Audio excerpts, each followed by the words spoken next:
બનાસકાંઠા જિલ્લામાં નર્મદાના નીરથી તળાવો ભરવાની યોજના અંતર્ગત નાખવામાં આવી રહેલી પાઇપલાઇનનું કામ પમરૂ ગામના ખેડૂતો માટે આશીર્વાદને બદલે આફત સમાન સાબિત થઈ રહ્યું છે।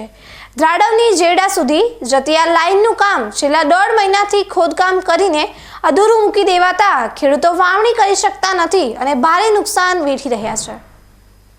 બનાસકાંઠા જિલ્લામાં પાણીના તળ દિવસેને દિવસે નીચે જઈ રહ્યા છે, ત્યારે સરકાર દ્વારા ગામડાના તળાવો ભરવા માટે પાઇપલાઇન યોજનાઓ અમલમાં મૂકવામાં આવી છે।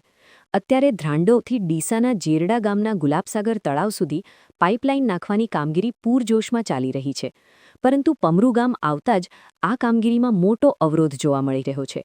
પમરૂ ગામના ખેડૂતોનો આક્ષેપ છે કે કોન્ટ્રાક્ટરે તેમના ખેતરોમાં મોટા ખાડા ખોદીને પાઇપલાઇન નાખવાનું કામ છેલ્લા 1 થી 1.5 મહિનાથી અડધું મૂકી દીધું છે। ખેતરોમાં ઠેર ઠેર માટીના ઢગલા અને ખાડા હોવાને કારણે ખેડૂતો નવી વાવણી કરી શકતા નથી અને સિઝન નિષ્ફળ જવાની ભીતિ સેવાઈ રહી છે। એટલું જ નહીં, પાઇપલાઇન નાખતી વખતે ખેડૂતોની પોતાની સિંચાઈની પાઇપલાઇનો પણ તોડી નાખવામાં આવી છે અને વારંવાર રજૂઆત કરવા છતાં તેનું રિપેરિંગ કરવામાં આવ્યું નથી।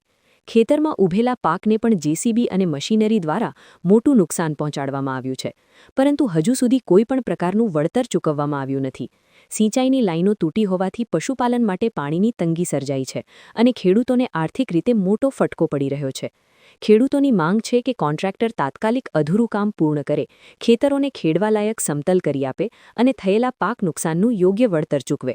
જો વહેલી તકે નિકાલ નહીં આવે તો ખેડૂતો આંદોલનની ચીમકી પણ ઉચ્ચારી રહ્યા છે। આમ વિકાસના નામે ખેડૂતોના હિતને નજરઅંદાજ કરવામાં આવતા પમરૂ ગામમાં ભારે રોષ જોવા મળી રહ્યો છે।